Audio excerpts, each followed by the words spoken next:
The sheets smelled like gardenias, not just faintly, powerfully, as if someone had spilled a bottle of perfume on them. The same perfume my mother had worn for the last 20 years, Velvet Petals by Orla. I sat on the edge of the bed, fingering the hem of my husband's t-shirt, his shirt, and brought it closer to my face. Gardenias again, just like the pillowcase, just like the scarf I found balled up under the bed that didn't belong to me. At first, I laughed. Not out of humor, but out of disbelief, because for months I had excused it. He hugs Mom a lot, I'd said. She's just affectionate, that's all. But then I remembered. He never liked hugging, not even with me. I first noticed the smell about 3 months before everything blew up. It was a strong floral scent, sweet, sharp, and unmistakable. Gardenias. I knew it because it was the same perfume my mother had worn since I was a teenager. She never changed it. The bottle always sat in her bathroom. Velvet Petals by Orla. My husband, Theo, started coming home smelling like it. The first time I asked, half laughing, "Why do you smell like my mom?" He chuckled and said, "Probably from hugging her goodbye at lunch. You know she loves to drench herself in that stuff." It made sense. At the time. We'd had dinner with her the night before, and Thea was the type to kiss her cheek in greeting. She'd always been affectionate, almost too much sometimes, hugging him tightly, touching his arm during conversations, calling him dear like she'd known him forever. It never struck me as odd before, but after that night, it kept happening. The scent was on his collar, on his coat, once even on the passenger seatbelt of his car. I brought it up again. "You must have hugged her again?" I said. He didn't even look up from his phone. "Yeah, probably," he replied. It felt off. Not just the smell, but him. Theo had been distant, short-tempered, always busy. I chalked it up to stress. He was working on a new business deal and spending late nights out meeting investors or clients. I didn't push. I didn't want to seem insecure. Besides, I had my own stress, managing my online store, handling orders, and trying to expand without help. The scent kept showing up. One day it was on the towel he used after showering. Another time I found it faintly on his pillow. I began to avoid saying anything, but it kept bothering me. Then came the scarf. It wasn't mine. I didn't own anything like it. Soft beige silk with small embroidered initials in the corner. A.W. My mother's name is Angela White. I found it under the bed while vacuuming, and at that moment, everything clicked. But I still didn't want to believe it. The smell, the scarf, the way she'd been acting lately, always asking how Theo was doing, saying things like, "You know men don't like being neglected, Camille," or "Don't leave your man hungry in any area of his life." I had brushed off those comments before, thought she was just being her usual opinionated self. But now I wondered if those were warnings or guilt slipping through. That evening, when Theo walked in and kissed me on the forehead, I caught the scent again. I didn't say a word. I just stared at him, and for the first time, he looked back at me and seemed uneasy. I wasn't ready to accuse him, not yet. But I was done ignoring it. The night I found the scarf, I didn't sleep. I kept staring at the fabric like it was evidence in a crime. Beige silk, tiny embroidery in the corner. A.W. I placed it in a Ziploc bag, not out of paranoia, but because I didn't want to touch it anymore. At 1 a.m., I did something I rarely did. I called my best friend, Nina. She picked up half asleep.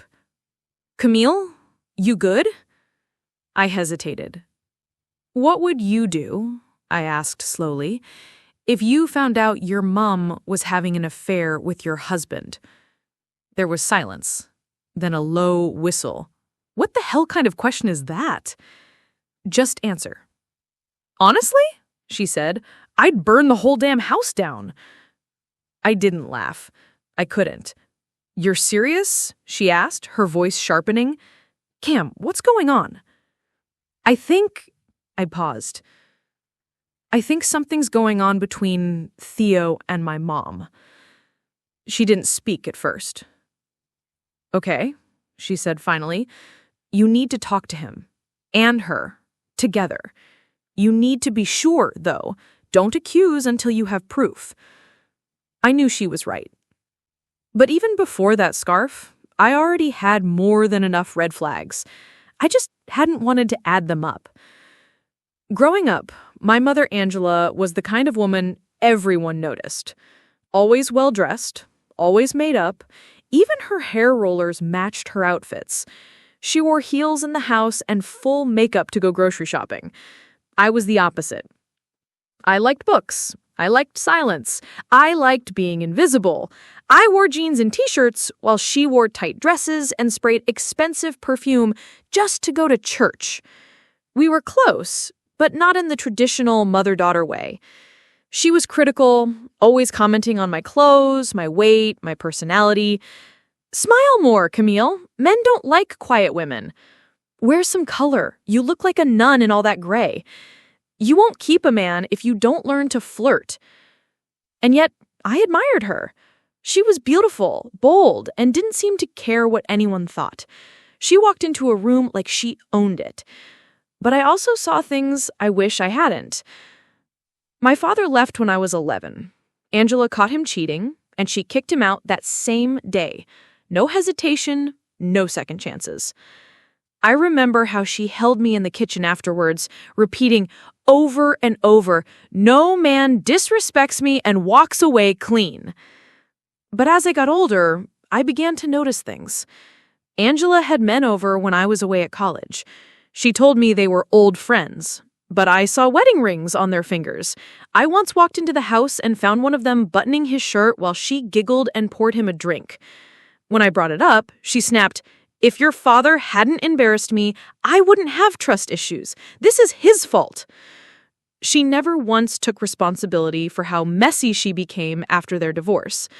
She stayed angry, but she also stayed desirable, and she used that like a weapon. I met Theo in a club 3 years ago, right after my last relationship ended. I'd spent 3 years with a guy named Josh, only to find out he had gotten another woman pregnant, someone from his gym. It crushed me. Nina dragged me out to drink and reclaim my life, as she put it. That's when I met Theo. He had just gotten dumped too. His ex left him because she said he was too attached to his mom. I remember the exact words he used. She said I needed to grow a pair, but my mom raised me, and she was all I had. I liked how open he was. I liked that he still cared for his mother, even though she just passed away a few months earlier. I never got to meet her, but the way he talked about her showed me he had a soft side. That night, we bonded over heartbreak and disappointment. Within a month, we were inseparable. Looking back now, I wonder if he attached himself to my mother because he missed having that older female figure in his life. Angela had a way of making men feel special. She'd compliment his shirts, laugh at his jokes, cook for him like they were best friends. I didn't see it that time, but she made space for herself in our marriage right from the start. She started dropping by often. At first, I thought it was support. She'd lost her husband and had a rocky dating life. I figured maybe she liked having someone to connect with. But now, I wonder if she was circling. The next morning, I acted normal. Cooked breakfast, washed dishes. Theo was in the bathroom getting ready for work. When he stepped out of the room, I followed him. He sprayed cologne, grabbed his tie, then kissed my cheek. That same perfume hit me again. Gardenias. I said nothing. Then I walked over to the laundry basket and grabbed the scarf from the Ziploc I'd hidden it in. I held it out. "What's this?" He looked at it for 2 full seconds, then shrugged. No idea. It's my mum's. Her initials are on it. He paused. Maybe she left it here by accident. In our bedroom? Under the bed? He stared at me, his expression unchanged. I pressed further. Theo, are you sleeping with my mom? Still, no emotion. You're being ridiculous. That's not a no. He turned away, grabbed his bag. Camille, don't make this harder than it has to be. Those exact words made my chest tighten. Don't turn this around on me, I said, stepping in front of the door. Just tell me the truth. Is there something going on between you and my mom? He exhaled. We need to talk, but not like this. No, exactly like this.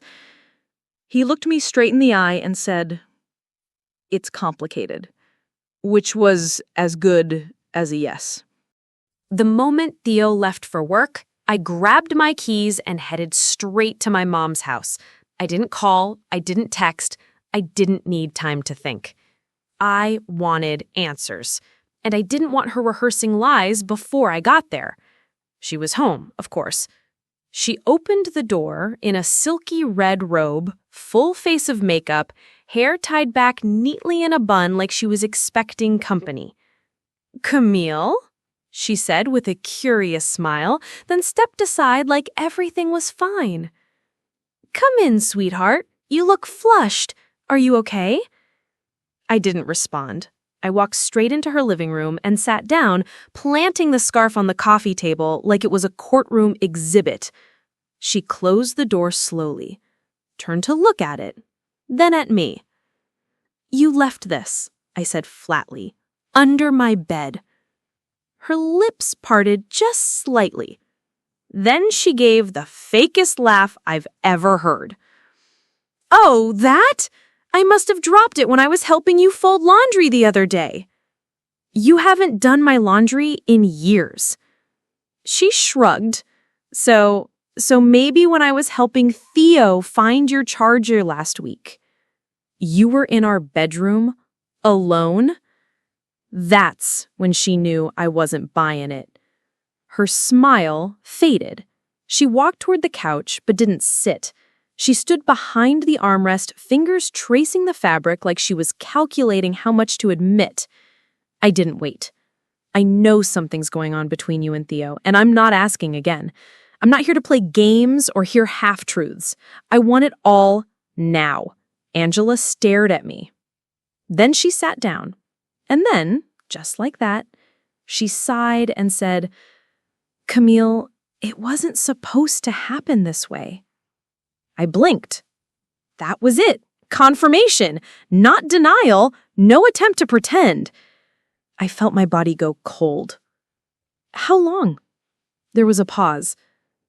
She folded her legs like we were discussing a spa appointment. Since before your last anniversary. That's 9 months ago. 8.5. Not that it makes a difference. I was shaking now. You've been sleeping with my husband for nearly a year, and you're acting like this is just casual news? Camille, lower your voice, she said, glancing toward the window, like the neighbors mattered right now. I don't care who hears. You're my mother, and you slept with my husband. Do you realize how disgusting this is? She didn't flinch.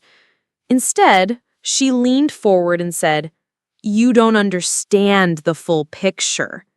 I stared at her in disbelief. Excuse me? She clasped her hands together and rested them in her lap. You and Theo, you two have been distant. Everyone could see it. You're buried in work. You barely touch each other anymore. You don't even dress up for him. I blinked. What does that have to do with you sneaking around with him like some homewrecker off a soap opera? I didn't seduce him, Camille. He came to me. I'd scoffed. Oh, right, of course. And you just couldn't say no because you're what, doing me a favor? She raised her chin. I tried to push him away. I told him it wasn't right. But you don't know what it's like after everything I went through with your father. My mouth dropped. You're seriously blaming Dad right now? He cheated on you. You kicked him out. And then you went on to cheat with every married man you could find. Now you're blaming Dad for your decisions? Her face tightened. That's unfair. What's unfair is that you raised me to believe that infidelity was the worst thing a man could do, and then you turned around and did the same thing. And now you've done it to me, your own daughter. Camille, she said firmly, I'm not proud of how it happened, but I don't regret it. I just stared at her.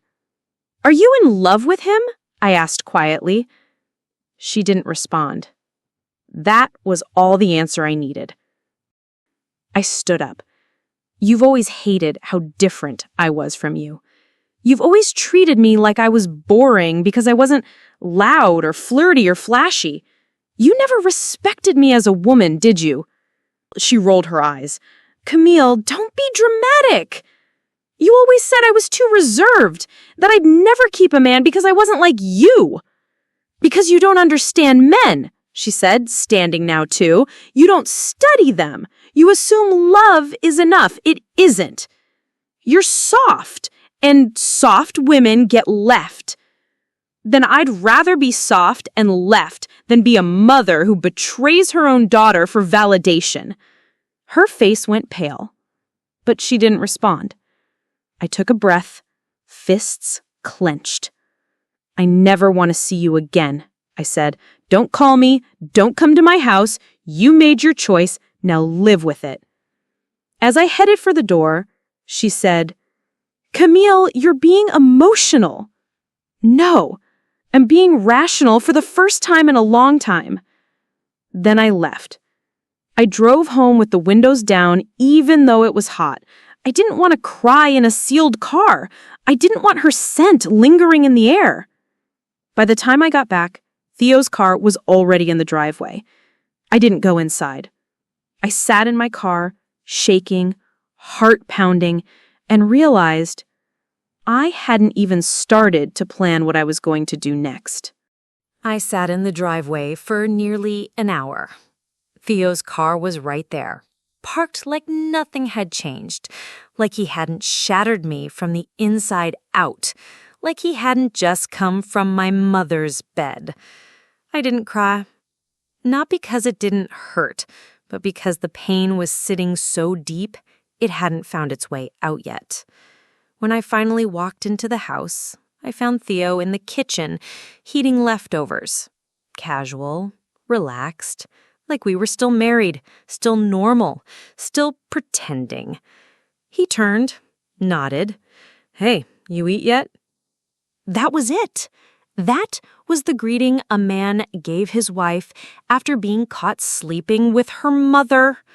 I didn't answer. I walked to the fridge, grabbed a bottle of wine, poured myself a glass, and sat down at the dining table in silence. You saw her, I guess, he asked. My eyes didn't leave the wine glass. You really thought you could hide this from me forever? I said calmly. It wasn't trying to hide it. It got out of hand. That's what people say when they drop a glass of milk, not when they sleep with their wife's mother. He ran a hand over his face. Camille, we need to be adults about this. We both know things haven't been great between us for a while. Oh, don't pull the "we grew apart" line, I snapped. If we were growing apart, we could have had a conversation. What you did wasn't drifting, it was betrayal. He dropped his spoon into the sink and leaned on the counter. I'm not here to fight, he said. Of course not. You've already won, right? You got your wife, your side piece, your cover story, and you thought I'd just roll over and disappear. He looked annoyed now. I thought you'd be mature enough to not make this uglier than it has to be. There it was again. The phrase my mother used too. Don't make this harder than it needs to be. as if my pain was an inconvenience to them, as if I was the one causing drama. I stood up slowly. "How long have you been planning this?" He furrowed his brows. "Planning what?" "The affair. The divorce. Moving me out. Replacing me." He didn't answer. "I want out," I said finally. "I want you out of this house." Theo actually laughed. A short, bitter laugh. "Camille, this is my house. The deed is in my name. Remember, you agreed to that for the mortgage terms. Your credit wasn't strong enough." I blinked. That wasn't what he said when we applied. He'd insisted it was for tax purposes. "You're kicking me out?" I said, stunned. "I'm not kicking you out. I'm just stating facts. If we're divorcing, we should do it like adults. You take what's yours, I keep what's mine." I stared at him. "And what exactly do I have, Theo? You kept the accounts in your name, the cars, the house, even the furniture." "I'll be generous. I'll give you a settlement, something fair." He walked to his bag and pulled out a folder. It was already printed, already prepared. He'd come ready. I opened the folder. $15,000. One-time payment. No alimony, no property, no car. He was giving me just enough to pack my bags and vanish. "Camille," he said calmly, "it's more than enough for a fresh start." I looked up at him, and for the first time in our marriage, I saw a stranger. That night, I didn't sleep. I lay on the couch staring at the ceiling while he slept in the bedroom we used to share. I didn't cry. I didn't scream.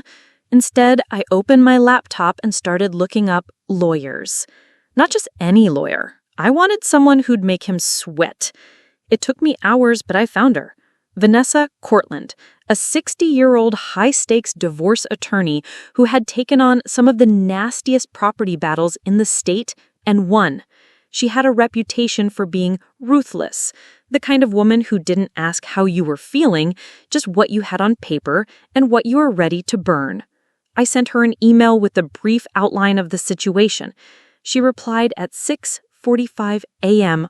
on the dot. "Come in today. Bring every document you have and buckle up." By noon, I was sitting in her downtown office, a coffee in one hand and the betrayal folder in the other. I laid out everything I had. Text messages, financial records, the scarf, emails showing how Theo moved money out of our joint accounts before I ever found out about the affair. She looked through everything with a cold, calculating calm. This wasn't just betrayal. This was planned. Every asset in his name, every account isolated. This was a man who expected you to cry, beg, then leave quietly with nothing. I said nothing. She slid the papers back toward me. "You're not going to give him that satisfaction." She explained what we do next. File for divorce on grounds of adultery, demand a forensic audit of all accounts and assets, freeze joint funds, seek alimony, and, most importantly, serve the papers at his job. Let him feel what it's like to be humiliated. I nodded. "I want the house," I told her. She raised a brow. "You're entitled to more than that. But yes, we'll make the house non-negotiable." That evening, I returned home. Theo was in the living room on a call. He looked up when I walked in, but didn't say a word. I went straight to the bedroom, grabbed my essentials, and returned with a single suitcase. "Where are you going?" he asked. "To a friend's." "Camille, let's not drag this out." I turned. Too late. It's already dragging. Before I left, I dropped one line. "You'll hear from my lawyer tomorrow." His smugness cracked. I saw it in his face, the twitch in his jaw, the slight tremble in his voice when he muttered, "You don't need to make this a war." "Then you shouldn't have started one." I closed the door behind me and felt something settle in my chest. It wasn't peace. It was something colder, stronger. Clarity. The next morning, Theo was served at his office. Vanessa made sure of it. Not a quiet email, not a phone call.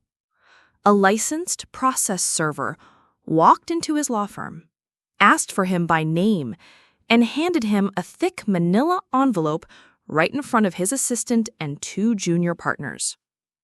Inside were the divorce papers, along with a petition for adultery, a demand for full forensic accounting, and a cease and desist letter freezing all marital assets from being moved, withdrawn, or accidentally lost.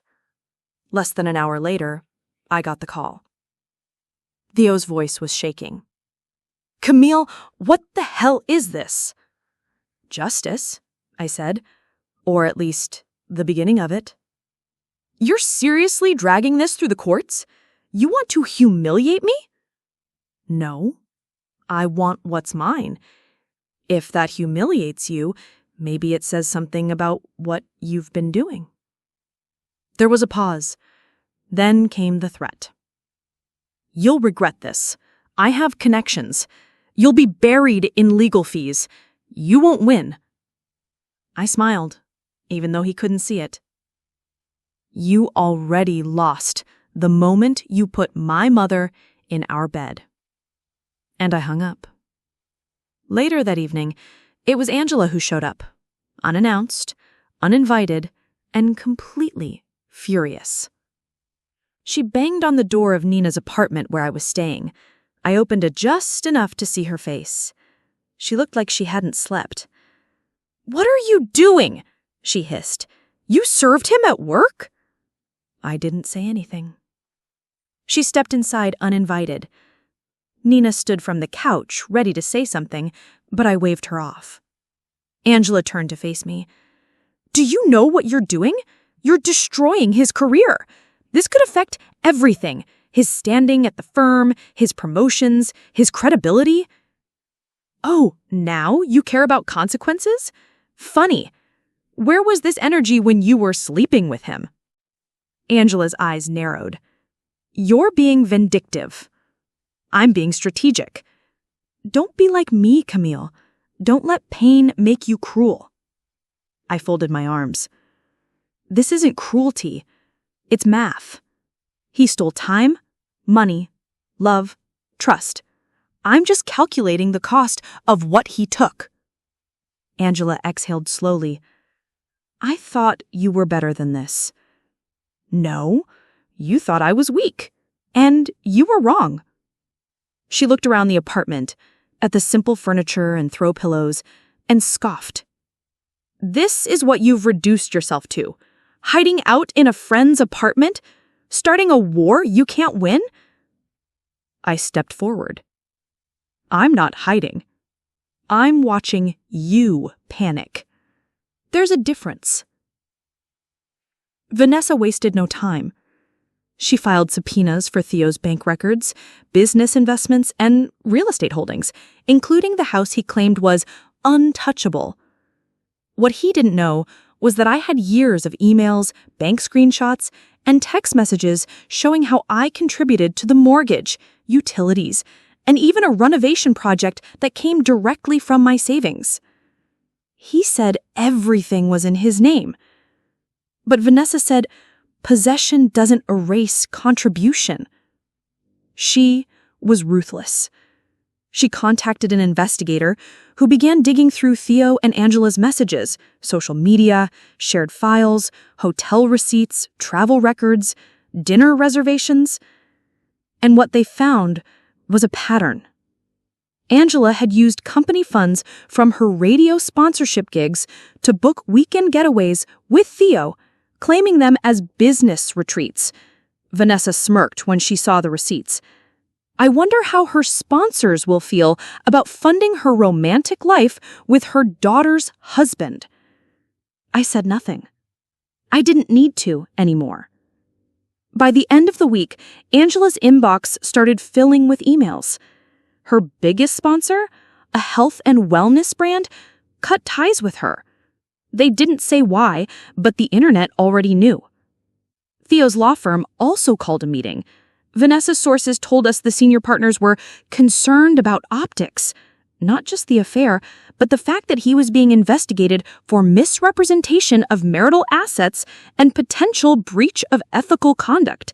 His clean-cut future partner image, cracking at the seams. It got worse. Angela invited me to dinner at a restaurant. Texted me like nothing had happened. Let's talk face to face. Let's fix this as a family, for everyone's sake. I almost didn't go, but Vanessa said, go. See what they want. Take notes. So I went. They were already seated when I arrived. Theo wore a suit like he was going to trial. Angela wore a cream silk blouse and her signature perfume, Velvet Petals. I hated that I noticed. "Camille, you look tired," she said with a forced smile. I pulled out my phone and pressed record, slipped it into my bag. Theo jumped straight to business. "Let's stop this madness," he said. "We all made mistakes, but we can resolve this without going nuclear." I already filed, and I'm not retracting anything. Angela sighed like I was being unreasonable. "Camille, we're family." "No, you're two people who burned your bridges and thought I'd drown quietly in the water." Theo clenched his jaw. "You can still walk away with a good amount if you stop now. If not..." "If not what?" I asked, leaning in. Angela looked uncomfortable. "Then we fight. We counterfile. We pull every skeleton from your closet, and we will make you look unstable." I laughed. "You think I'm the unstable one? You slept with your wife's mother. What court do you think is going to look at you like a stable man?" Angela cut in. "You're spiraling, Camille. You're making this harder than it needs to be." There it is again. That line. "You both love it, don't you?" They said nothing. I stood. "You two thought I'd cry and disappear. Instead, I turned on the lights. Then I walked out." Vanessa smiled when I played the recording for her. "Good. Let them threaten. Discovery works both ways. Every email, every text, every voicemail, they'll all be admissible." "Do I have a shot? To win?" She looked me dead in the eye. "We're not here to win, Camille. We're here to dismantle." 2 weeks passed. I didn't call them, didn't text, didn't respond to anything. But I heard everything, because fallout never stays quiet. Theo's law firm was in damage control mode. Word had spread that a junior attorney was being sued for adultery and financial deception with his mother-in-law. The firm released a quiet internal memo. "All staff are reminded of our professional standards, personal integrity, and the importance of upholding firm image." Theo wasn't fired, but he was pulled off client-facing cases, and he wasn't invited to the senior partner's annual retreat. One of Vanessa's contacts at the firm told her, "The board is treating him like a risk. His promotion track is now ice cold." Meanwhile, Angela's reputation was sinking faster. Her biggest sponsor released a public statement ending their partnership. An anonymous gossip blog ran a post titled, "Radio Queen or Homewrecker? Shocking allegations about Angela White surface." Angela went on air the next morning to defend herself. I watched the clip 3 times.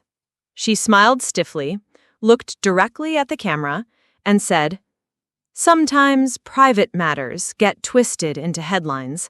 I ask for privacy and understanding during this time." Translation: "Don't ask me what happened." But the comments didn't hold back.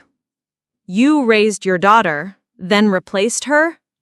Sleeping with your son-in-law isn't a private matter, sis. You lost your sponsor, now you want sympathy?" Theo emailed me the following week. A full page, carefully worded, probably drafted by a PR consultant. Camille, I never meant for any of this to escalate the way it did. I understand you're hurt. I made mistakes, but I still want to settle this with dignity. I'm willing to offer $50,000 if you agree to a private settlement and drop all public filings. No alimony, no media interference. Let's end this clean. I read it twice. Then I forwarded it to Vanessa. She replied with one sentence. He's bleeding. Let's make it count. Vanessa arranged a pre-trial settlement meeting at our office. Theo came with his lawyer, Patterson. Angela showed up uninvited and was told to wait in the lobby. I sat across from Theo for the first time in weeks. He looked different. Tired, skin pale, hair untrimmed. His expensive suit didn't fit as well. It looked like armor he was barely holding together. Vanessa opened a red folder and got straight to the point. My client is prepared to settle for the following: $200,000 lump sum, full legal ownership of the house, $2,500 monthly alimony for the next 5 years, and a public statement admitting full responsibility for the dissolution of the marriage. Patterson nearly choked. That's absurd, he said. She was married 2 years, no kids, no abuse, no prenup. Vanessa slid a flash drive across the table.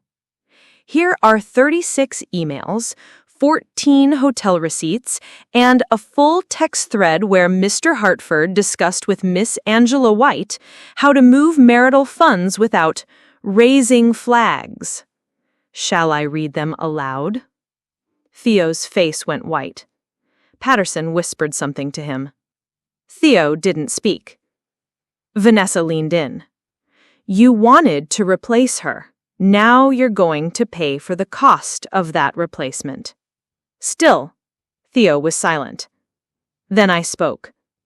You thought I'd be the quiet type, that I'd cry and leave.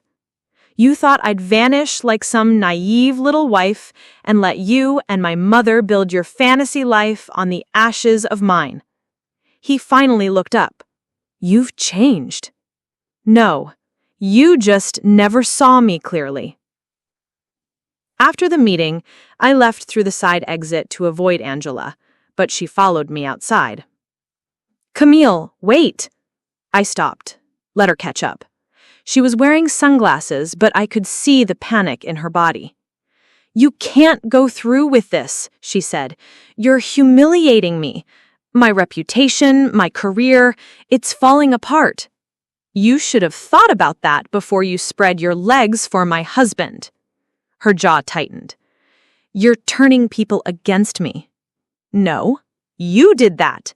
I'm just not covering for you anymore. I'm your mother. You're a woman who slept with her daughter's husband. You lost the word mother the day you chose him.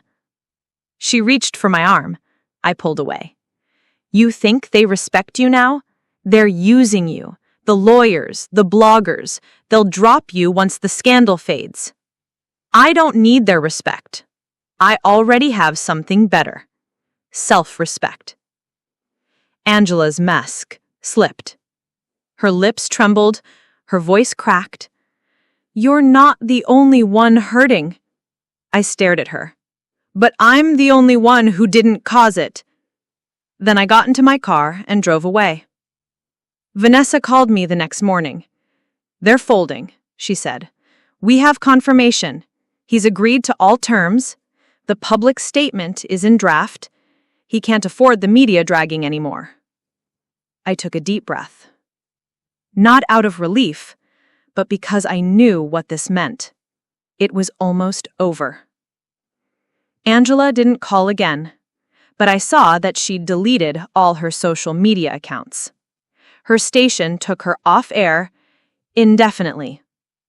Theo was demoted internally, no longer managing clients, just doing paperwork and case prep. Their fantasy future? gone before it began. That night, I sat alone in the house I was now about to legally own. I poured a glass of wine and walked through each room. Everything looked the same, but I was not the same woman who once cried here. I wasn't grieving anymore. I was rebuilding. And the first brick was finally in place. I signed the final settlement papers on a rainy Thursday afternoon. The ink hadn't even dried when Vanessa slid the final document across the table. The public statement Theo was required to release within 24 hours. It read, "I, Theo Hartford, take full responsibility for the breakdown of my marriage to Camille Hartford. I betrayed my vows, engaged in an affair with a family member, and attempted to hide financial assets during our separation. Camille was not at fault in any way, and I regret the pain I caused her." It was cold, formal, hollow, but it was written in his name, and that was enough for me. I left Vanessa's office without fanfare. No tears, no handshakes. I didn't need to celebrate, because winning was never about making a scene. It was about making a point. I didn't expect to hear from her again, but mothers like Angela don't exit quietly. The day after the public statement dropped online, my phone rang, her number. I stared at it for 2 full rings before answering. "Camille? We need to talk." "No, we don't." There was a pause. "I lost everything," she said. "My show, my savings, my contracts. I can't get a single sponsor to return my calls." I said nothing. "You've made your point," she added bitterly. "You've destroyed me." "No," I said calmly. "You destroyed yourself. I just stopped protecting your mask. You've always been so self-righteous, like you're better than me." "No," I said again. "I just chose not to be like you." Another long pause. Then she switched tones. "I'm still your mother. You're biologically the woman who raised me, but you were never a mother in the way that counts." Her voice cracked. "You're being cruel." I leaned back in my chair. "No, Angela. This is me being kind, because I could have dragged you further. I chose not to. And you know that." She hung up. I never heard from her again. Theo moved in with a friend temporarily. His public statement didn't just cost him clients, it became the most forwarded internal scandal at his firm's holiday party. I didn't leak it, but someone did. Vanessa suspected it was his assistant. Weeks later, I heard he tried to start a small firm of his own. It flopped. Clients didn't want a man who couldn't manage his own home, let alone their legal matters. Rumor had it he tried to patch things up with Angela, but she, being who she was, ghosted him once the spotlight got too hot. I wasn't surprised. She loved admiration, not ashes. Theo sent one last message before I blocked his number. "I never thought you had this in you." He was right. Even I didn't know what I was capable of. I changed the locks first. Then I cleared out every item that reminded me of them. His suits, her scarves, the pictures. The furniture she picked out, the wine glasses he used to toast our anniversary. Gone. I repainted the bedroom. Bought new sheets, changed the art on the walls. Not because I needed to forget, but because I was reclaiming space. Room by room, memory by memory. Nina came over with paint rollers and wine. She said, "You should rent it out to divorcees. Make it an Airbnb for women getting their lives back." We laughed harder than we had in months, but she wasn't entirely wrong. I didn't just survive. I didn't just move on. I rebuilt. With the money from the settlement, I expanded my online business into a brick-and-mortar boutique. Not flashy, not viral, just real, personal, mine. I called it Velvet and Stone. Velvet, for the softness they mistook as weakness. Stone, for what I became when they tried to break me. People asked if it was named after my mother's perfume. I said no. It was named after the contrast I carry now. Grace on the outside, steel underneath. 6 months after the divorce, I hosted a small dinner at my new home. Just me, Nina, 2 close friends, and a quiet playlist in the background. At some point, someone asked, if you could say one thing to them now, what would it be? I thought for a moment. Then I smiled and said, thank you for the betrayal, because without it, I might have stayed small, scared, and silent. But now, I know exactly who I am, and more importantly, I know who I'll never be.